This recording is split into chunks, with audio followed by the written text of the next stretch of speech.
So we're going to talk about attraction today, kind of going a little deeper based on what Future was talking about. First thing I want to talk about, boom, all right. So when we talk about attraction, it's not an alien skill. It's not something that you have to learn completely from scratch, right? I want to go first with this is a top hat, goggle-free zone here. No black fingernails necessarily, no goggles, no top hats are needed to get girls attracted to you. I don't think that that is necessarily the most helpful way for the average guy to try and get attraction. It is effective if you are a magician and things like that, and it's actually part of your identity. But we can use tools and skills that we already have to get girls attracted to us, okay? For the most part, gimmicks are bullshit. Like, you don't really need a ton of gimmicky stuff. It's just taking what already exists, social skills you already have, and applying them the right way, all right? And we're going to go into how to do that. Attraction in a lot of ways is kind of like befriending guys. It's really, most of you have friends, most of you are socially capable. What you can do if you want to befriend guys, basically, this is like the guy attraction formula, maybe we could call it. If you tell funny or intelligent stories and have funny or intelligent responses, and you're interested in them, typically you'll befriend a guy, right? And it's a similar model to what you would do with women. You're going to provide value and find common ground, right? When you provide value, someone will be drawn to you, right? We only want to be with people who are of equal or higher value than us, typically. It's a kind of cruel fact of the world, but if a homeless guy comes up to you, right? He's like, hey, what's up, man? What are you doing today? You're going to be like, nothing, later, right? You may be nice to him and polite. You don't have to be a dick, but you're still not going to feel drawn to befriend this guy. Whereas if you're out and you're hanging out and fucking Brad Pitt's at the table next to you and he starts talking, you'd be like, wow, I just talked to Brad Pitt. That's cool, right? That's just how it is, right? That's how we are. So we want to provide value in our interactions. And also we want to find common ground. We're going to do both of those things with women, but with women there's other complications involved in this, right? It's a little more complicated. But just think, if you can do this, you're probably capable of finding a way to attract women, right? But I will say there's some people that aren't that good at this. So everybody starts from a different place. When we're out on boot camp sometimes, Braddock pointed this out one time. You know, we were talking to this kid and he was having a really hard time and he said, like, tell me one thing about myself, about me, that you know. We've been hanging out for 2 days, we've been bullshitting for like 2 hours, I've been helping you. The kid never asked one question about like anything other than really narrow, can we do this pickup thing? You got to get out of that really focused mindset of I need to get girls attracted to me, right? You got to open up the sort of human skills that you already have, right? Because if you're treating it like it's solving a math equation, your head's in the totally wrong space, right? You already know how to do this. We just have to mold you in the right direction. The other thing to point out is when you look at these two things, providing value and finding common ground, they're proactive, right? If you are a response talker, if you're a reactive person, you will not get attraction from girls. That's just the way it is. You're going to have to change. And the good news is people are capable of changing, right? And first thing you have to believe is that that's possible. But I've seen people come in that are very reactive, don't initiate conversations, and they work hard at it. We've had one of our instructors, Steve, Big Steve. He's really good. You know, he's a good-looking guy, but he was a very kind of, response talk. He was in the military, like had a not like outgoing necessary personality. But he realized that after the boot camp, and he really, really worked on it. And he's like, it's night and day. He's a really funny guy. He's really outgoing. He had all this in him already, but he had to change it and bring it out. Some people are already like that. Most people are in the middle, but you're going to have to, everybody, the one thing that's in common is that they're able to be proactive in their interactions, okay? So whenever you're wondering what you're doing wrong, in the beginning, a lot of time it's being more reactive than proactive, okay? The complications that when you add in compared to when you're talking to guys is there's the added factors of resistance on their part, which is natural. They're not bitches. It's time management, right? If you had a bunch of dudes coming up to you all day long, you'd have to manage that somehow. It's funny because sometimes when you talk to like really young girls, like 18-year-old girls, they're so nice because they haven't gotten jaded enough. Talk to a girl who's 25, they're just like, dude, leave me the fuck alone, right? They've had enough of it. It's not personal. And this is a big thing with pickup. Don't personalize this stuff, right? If you get resistance from a girl, it's not that you're a schmuck. Everybody gets resistance at different points, all right? It's not, there's nothing to be lost by approaching a girl, right? Only what you take out of yourself. The emotional, sort of toll you take on yourself. And the way you do that is when you personalize the rejection. But I'll tell you right now, I mean, I've been out, I live in LA, I've seen Matthew McConaughey get fucking blown out of the water horribly, right? He's walking around with sunglasses on, leather pants, fucking walks up to this girl just fucking blows him out completely. If he gets blown out, we're all getting blown out at some point, right? So live with it. That's part of the deal. So we have to deal with that resistance somehow. And that's part of the attraction game, is cutting through that. Sometimes you're going to be successful at it, sometimes you're not. But it's like baseball. You're going to increase your average the more you do it. And then building sexual tension, right? That's obviously a big difference that we have when we're talking to girls rather than women, rather than guys. Most of us, if you're here, you're probably not trying to build sexual tension with dudes, except for Calabrese. Is he here? His gay game book comes out November 15th. So this is really, if you're going to talk about what's the formula for attraction, it's demonstrate value, which a lot of us know, disarm resistance with disqualification, right? And then build sexual tension. It's pretty simple, right? So now we're going to talk about how to do that. All right, so providing value. Savoy talks about in Magic Bullets the value switches, and we'll go over these. Their health, these are things you should be aware of, and then we'll focus on two, which is humor and social intuition. Health is basically what you look like. Women are attracted, let's face it, looks matter. It does matter. Anybody who tells you it doesn't is lying to you. But the good news is it's not all that matters, and it doesn't, there's a lot of ways you can fix it by changing the way you dress and the way you sort of groom yourself. A man can go from being a 4 or a 5 to a 7.5 by dressing cool pretty quickly. It's pretty amazing. There was a kid I had in high school, he had really bad acne, but he won best dressed at end of senior year, and he was always getting laid. He always got laid. He never let it get to him, right? He dressed super sharp, and he got girls. He overcame this thing that was sort of could have been a crippling thing for him. What you look like is basically a teller of your genetic fitness in a lot of ways. So there's an unconscious thing there. The thing for women is but women are attuned as much to social strength as they are to physical strength and genetic fitness, right? Because in the world, our social abilities are going to determine whether they and their offspring are going to survive, right? I have a theory that's why women gossip, right? In sort of village situations, women were powerless to men. So they're always sort of aware what's going on with other women, whose relationships are to who, because if they're on the wrong side of something, they're fucked. So and that instinct is still there, I think, in a lot of ways. They're very socially attuned. So you can have social value and not necessarily as much physical value, right? So if you don't have the looks, you can make up for it with social strength. And that gets into humor and social intuition.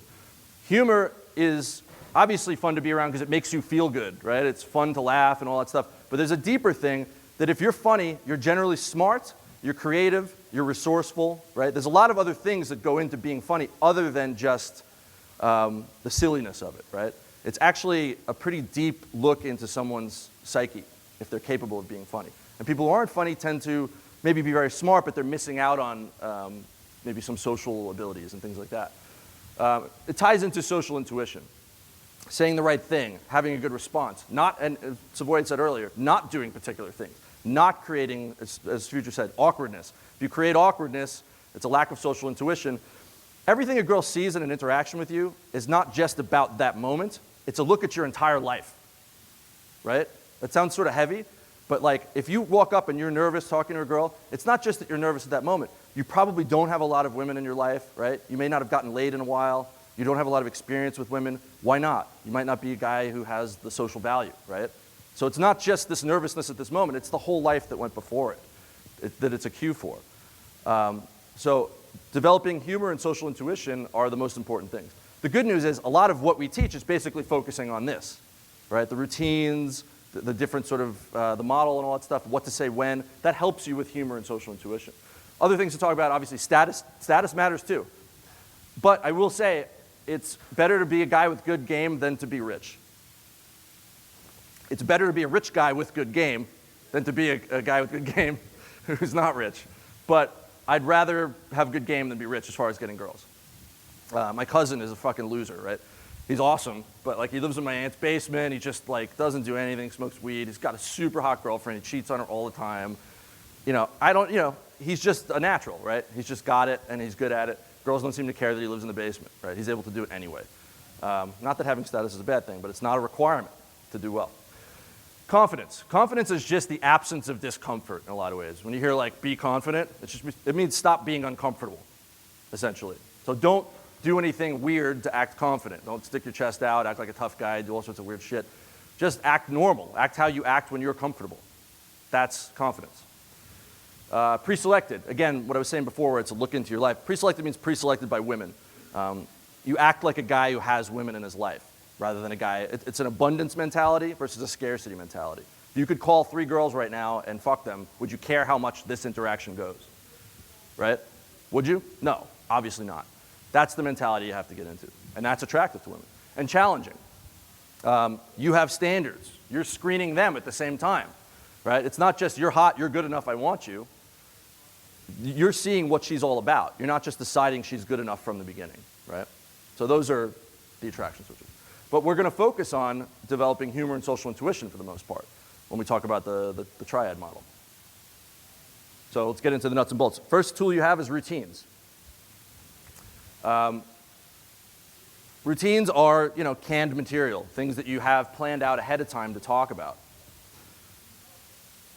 The thing about routines is they are an awesome way to learn, but you should not be using them forever.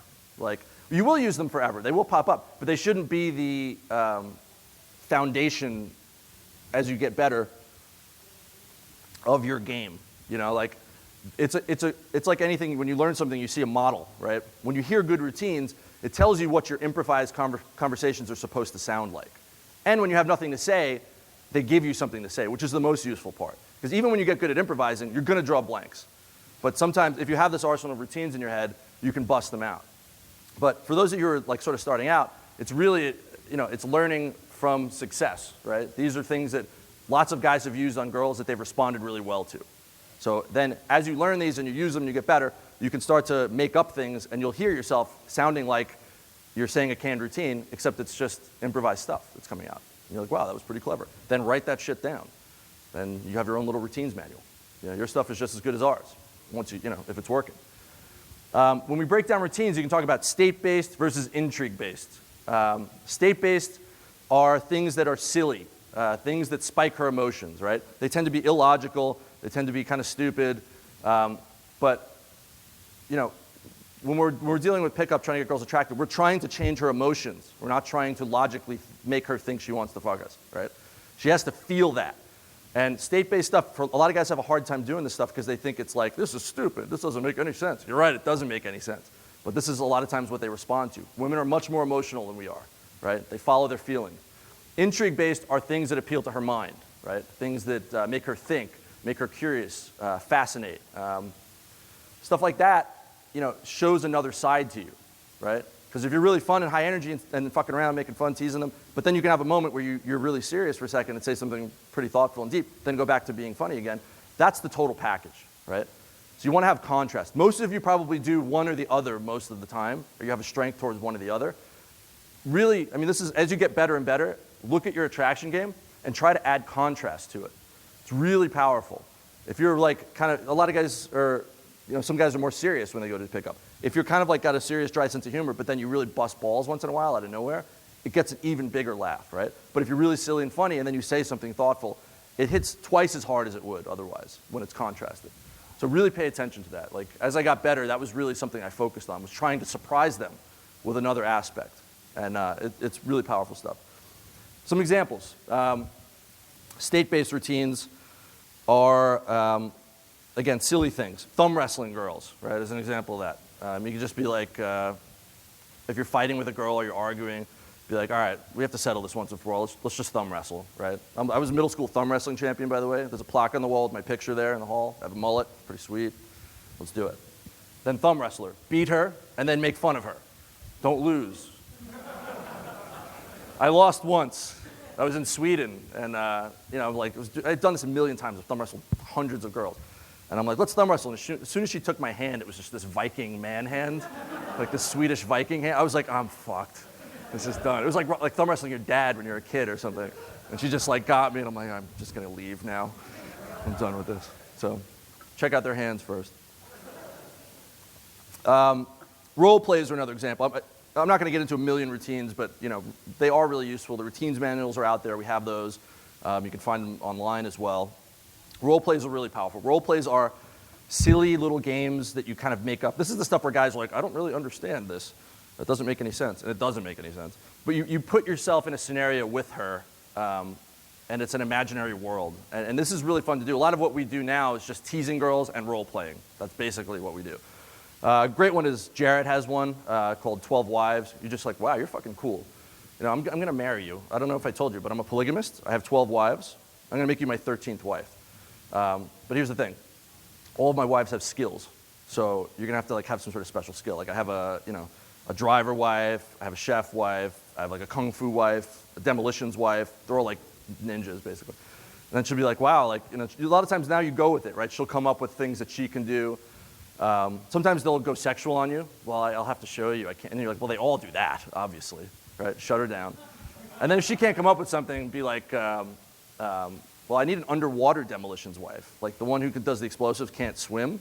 Can you do scuba and explosives? All right, cool. And then later on, again, a lot of what we do with attraction material and routines is we're trying to set up callback humor too. So in a text message later, you can text her about some mission, right? Instead of saying, hey, it's Scott from Saturday. It was great meeting you. Text her about some ninja mission coming up that she's going to have to do for you based on her skill that she came up with, right? That's the first text she gets at the end of the night. So you call back to that joke. And the reason this is powerful is because it creates a conspiracy of you and her against the world. It's your inside jokes. It's our stuff, right? And that's how you sort of accelerate intimacy. Right? It's a sneaky little thing. One of our instructors, he was on Keys to the VIP, Sphinx, and he did the bodyguard routine, which is another one. You can look that up. It's everywhere. And he had done it on this girl, and then he went on Keys to the VIP, and somebody he knew, or she knew, saw him, told her, she watched the video, and called him up like crying. And she wasn't that upset about the pickup stuff, but he used the bodyguard routine on Keys to the VIP. She was like, that was our joke. It's like you, him, and 25 other girls, that week. But it was a testament to the reality of it, the conspiracy thing. It is your joke, and there is some emotional gravity to that. So take that into account and try and create those. Oh, let me go back. Intrigue-based routines. Sorry, I didn't give you examples. Intrigue-based routines are kind of things that are just more interesting. Finger length routine is a really kind of famous one. You just say,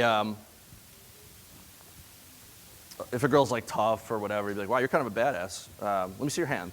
Take her hand. Look at it. Interesting. So when this finger, it's the ring finger, is longer than this finger, the index finger, it means when you were in the womb, when you were developing, you're exposed to more testosterone. So you tend to be more aggressive, more of an assertive personality type. When it's the reverse, when the index finger is longer, you're exposed to more estrogen than testosterone. So you tend to be girlier. You tend to be sort of more motherly. But actually, I thought you were kind of a badass, but secretly, your index finger is longer than the ring finger. So on the inside, you're like a delicate little butterfly. Don't worry, I won't hurt you. It's okay. Right? It's just a silly, and it can go either way, depending on which, you have to sort of improvise a little bit back and forth. And then girls will be like, wow, that's interesting. Where'd you learn that? And you just say, it's this thing called reading. You should try it sometime. It's pretty awesome. Comes in handy. Again, but what am I doing there too, right? I said something serious, and then I crack into a joke, or I make fun of it, right? Contrast, right?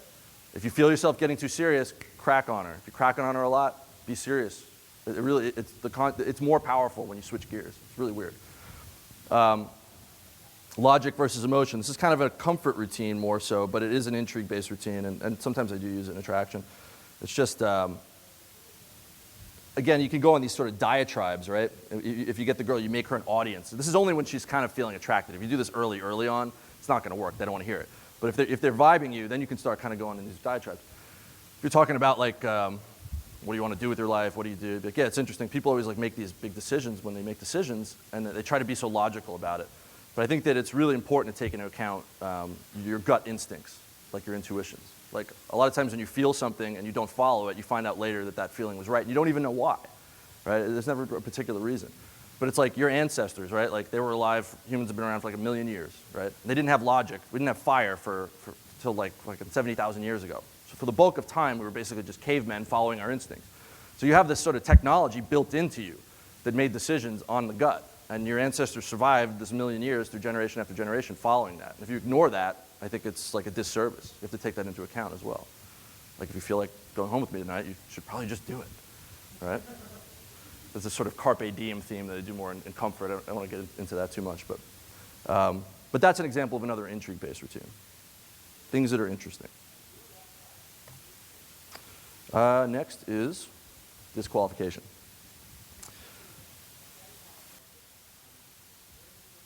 So disqualification is a way to disarm her resistance to you. And it's basically acting like someone who's not trying to get her, right? It's, it's misunderstood a little bit. When this first, when the game came out and stuff, everybody was like, I just gotta go out and neg these bitches, right? That's not true. that's not gonna work, right? There's more to it than that. And it's not about making them feel bad, right? There's a push-pull to flirting, right? And the push away is the disqualification, but to get them, it's like fishing. You're gonna have to reel in more than you let out, right? So it's not just about pushing them away. It's pushing them away enough so that they're not sure where they stand yet. They're not sure that you want it that much, right? That's really what it's all about. 3 ways we can talk about, in the time we have is teasing, non-reactiveness, and then we'll talk about yes-and. Teasing it's different than the idea of the neg, right? It's they're in on the joke with you, right? They're part of your joke. Easy way to do it is just to crack on them a little bit. Like if a girl's short, I'm just like, I can't hear you down there. Outside voice, it's really far. Like I can't hear you, right? Just little things like that, and you get good. I just call girls buddy a lot. Like, all right, buddy. That's cool. I'm like, why do you keep calling me buddy? And even later on, when I'm flirting with them, if I'm making a move, I'm like, come here, buddy. And then, again, they don't know where they stand. You push them a little bit. I just did this to a stripper last night. It was driving her nuts. If she says something stupid, you can be like, all right, I'm going to get a helmet and crayons and put you in the corner if you say something like that again. All right? And they'll be like, what? Stop it. And then just hit you. And that's great. Those hit you, stop it reactions are awesome. If I'm talking, she's like, stop looking at my tits. Like, I have a personality. There's more to me than just that. Come on. Just fuck with them a little bit. I'll tell some outrageous stories. If it's going well, I'll be like, wow, this is going pretty good, actually. I just got to let you know now that I have 5 kids by 4 different women. Is that going to be a problem for you? And they'll be like, what? I'll be like, yeah, every once in a while, if we start dating, like, they're going to come drag me out to family court. I'm usually out in like 2 days. But you know what? When I knock you up, you're getting the first check every month. You're different than all those other bitches, I swear. Totally different, right? But would a guy, because I have this sort of fictional character, Chody McDougal, he's the guy who does everything wrong. Would Chody McDougal ever say that to a girl, right? He'd be like, no, wow, you seem like a very nice young lady. Where are you from? What do you do, right? It's counterintuitive. You feel like you're supposed to be polite, but when you crack on them, they don't know where they stand, and also it creates a familiarity, right? It's like you tease them like they're your little sister's friend or something, and it actually builds attraction. It's really counterintuitive, and you just have to go out and do it. But it takes courage. You gotta be willing to lose them, because you're doing something that feels instinctually wrong, totally wrong. But you have to get yourself to do it. And sometimes you will go too far, and they will leave. But as you get better at it, it's pretty rare. And a lot of times, that's what breaks the back of the set. Like I've had girls, this one girl I ended up dating for like 6 months, she was super hot. And I was talking to her, I was getting nowhere for like 10 minutes. I'm just like, God, I'm gonna fucking kill myself. And then we're just talking, and I just had to know, I was like, you have really broad shoulders. And she was like, what? And I wouldn't recommend that normally, but it was just a Hail Mary, right? I'm like, I'm not getting anywhere anyway, so I might as well just try and kill it. It's either gonna win or lose on this. So she's like, I can't believe you just said that to me. I go, no, you're athletic. You're breeding material, it's good. And she's like, what? And then she turned away to her friend, and I'm like, oh, fuck, whatever. So I turned to Jeremy, I started talking to Jeremy, and then she comes back, 30 seconds later. And then I kept going, but then it was alive, and I ended up dating her for 6 months. So, sometimes it's a Hail Mary pass. That's a little extreme, that one, but again, go for it. Non-reactiveness is another sort of way to disqualify it. Again, we talked about personalizing things. When you're non-reactive, it means you don't respond to negative social feedback, right? We'll have a student who's like a heart surgeon, right? This guy sticks his hands in people's chests and touch their beating heart, but then he's gonna start sweating and have a panic attack because he has to talk to some 24-year-old girl, right? It's weird. It's really fucking bizarre. It's because you're personalizing it. You're saying my self-worth is gonna be determined by the outcome of what this girl says, which is not true at all. So non-reactiveness is behaving like the guy who has 3 girls that he can call that night if he wants to get laid, and this one doesn't matter, right? Girls like, that shirt's like super gay. Like, you say, no, it's not. I spent like $200 on this shirt. I got it, whatever. You lose immediately when you do that. So, well, that's an example of yes and. I'll get back. Well, this is also tying into yes and. It's a way to be non-reactive. So if she says that, you could just say, yeah, it's because I'm the world champion gay. Like, I'm the best gay in the whole world. I sucked 1,000 dicks in one weekend while decorating an apartment. I won the biathlon. It's the gay Olympics. I'm the champion, right? That's an example of yes and. Yes and is really useful. Like, whenever somebody throws you a ball of shit, roll it back up, make it bigger, and throw it back at them, right? It's a comedy technique. It's like an improv technique. Someone throws you something, like in an improv situation, and you're like, no, the whole thing's over, right? You have to say yes and something bigger, escalate it, right? And it's also like, if you're willing to make fun of yourself, you don't care that much whether this works out or not. And if you don't care that much, you probably have some value. You have some other options, right? And there's a fine line. It's not all about just disqualification, but a little bit of this mixed with displaying value becomes pretty interesting to them, right? Tyler Durden had an example of like non-reactance. It was good. If you're out on a date with a girl and she's like, that guy's hot. What the fuck do you say to that, right? You're like, don't say stuff like that. Or like, the best thing to say is, yeah, I'd fuck him, right? It's a great example of non-reactiveness. You don't care and you escalate it one. Start thinking like that. It's like a muscle. Once you start realizing you can do this, you realize there's a lot of opportunities in your interactions to start doing this stuff. And it's really, really effective. So moving on a little bit to, we talked about provide value. Routines are a tool to do that, to show more humor and social intuition.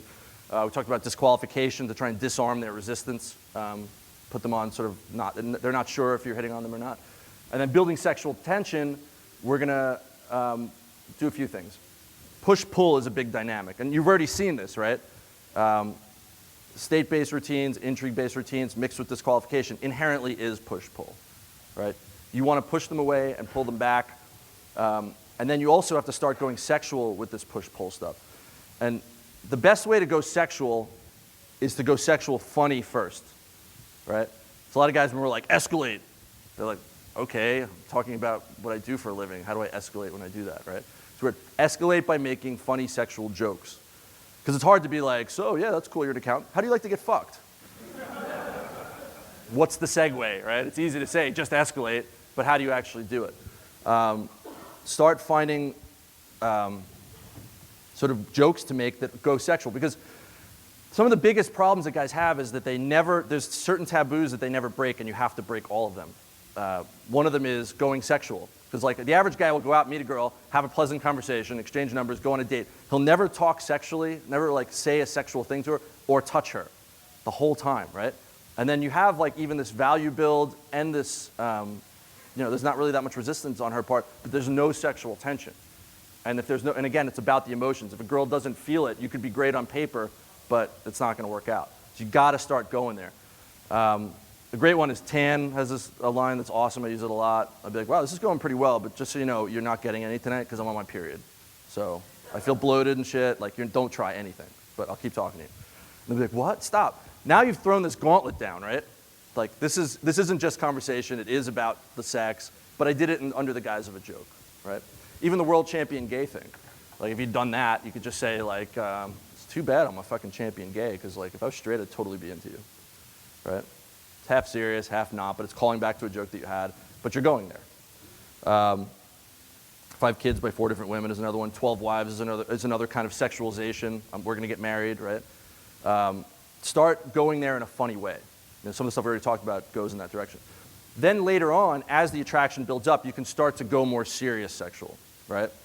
One that I do a lot is, if you're just like, if you're standing near her, you should be like, you need to back up. Be like, well, you kind of, maybe 2 minutes, 3 minutes earlier, move in close to her a little bit. And so this is sort of set up, and then you're setting yourself up.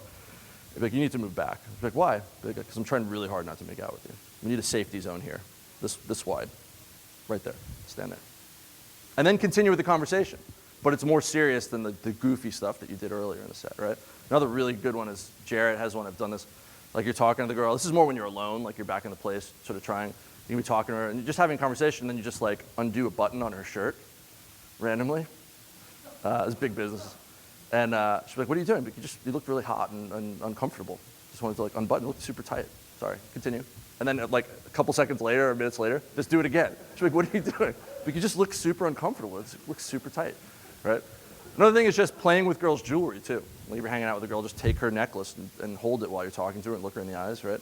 Build sexual tension, then let it go, and then back up, right?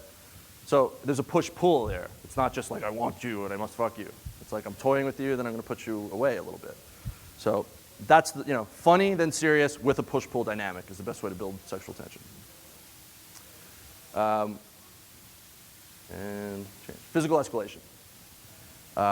This is a big part. This is, something we talk about in the triad model as a whole other, sort of with the emotional, logistical, and then the physical part. But the physical stuff is tied to the attraction part. You can't really develop good attraction without physicalizing it. Key here, again, this is like when we say escalate. It's like, how do you do that? When we're like, physicalize it, touch her more, then you're just like, so that's cool, you're an accountant, that's nice. And then they just start randomly groping girls as you're having like inane conversation. It's weird, right? So the trick to being able to physicalize it is tie the action to the words, right? Shakespeare. Or tie the word to the action. That push-pull dynamic, all you're gonna do is add a physical component to it. If I'm like, oh, we're totally breaking up, get away from me. I can shove her, right? Like, that's awesome, we're totally getting married. Hug her, right? Add a physical component to the things that you're doing. Anything that's a pull in, there's a lot of hot, cold stuff that should be going on in your sets. If it's hot, pull her in, take her hand, that's awesome. If she does something bad, take her hand, slap it, push it away. Some of the stuff that I do most commonly are literally like a physical push, a hug, a hand slap, an arm on the shoulder if I'm talking to her friends, right? Just start adding that stuff into your set to break it down. We go into a whole crazy thing about physical escalation. There'll be a talk on it later. But just tonight when you go out, find a way to hug, slap her hand, put your arm around her when you talk about her. We're getting married, right? If you do a role play or something, just add that stuff to it and you'll see it adds a whole nother element. And it's really, really crucial. So just to summarize what we've been talking about, use the whole arsenal of tools that's been developed. There's a lot of stuff. We talked about disqualification, routines. Braddock has a whole thing on trigger words. That's awesome. It's really useful for attraction. Learn all of it, get it all in your head, and create. The thing is, when you're starting out doing this stuff, you get kind of caught up on, I'm just going to use these routines, and I'm just going to do this and do that. Try and really round yourself out. Go out and just work on disqualification. Go out and just work on physical escalation. Go out and just hammer girls with routines to the point where you sound like a weirdo, right? But get good at each one of these different things, and then eventually, once you get them all at the same time, you'll start kicking ass. Find your strengths, right? Everybody does this a little differently. Some people are goofy, some people are more serious. But your strengths aren't necessarily what you think they are. You may find out that you're good at stuff, so you got to get outside of your comfort zone a little bit. See what the girls respond to, and change the dials a lot, right? If you keep doing the same exact tone, the same energy level, you're not learning that much. You got to go out and raise your energy level to the point where girls think you're like gay or something. And then you realize, well, that's too far. Turn it back down a little bit, right? And then you could try being real chilled out, on one night. I'm just going to be real mellow and see how they respond to it, right? Experiment with that stuff. Change it up and down, and you'll find out where the sweet spot is. It's the only way to find out. And then also take risks. To get attraction involves taking risks. It involves doing things that could potentially lose you the girl. It involves making fun of her a little bit, right? It involves saying sexual things that may like freak her out potentially. A lot of times, the little shock value reactions are some of the best, most valuable things you have. And then physicalize. Like a lot of guys are really scared to start physicalizing. You can get away with a lot more than you think you can. So just take risks and start, pushing it a lot. Cool. Any questions about anything? Cool. All right. Yeah, that's it. Take care.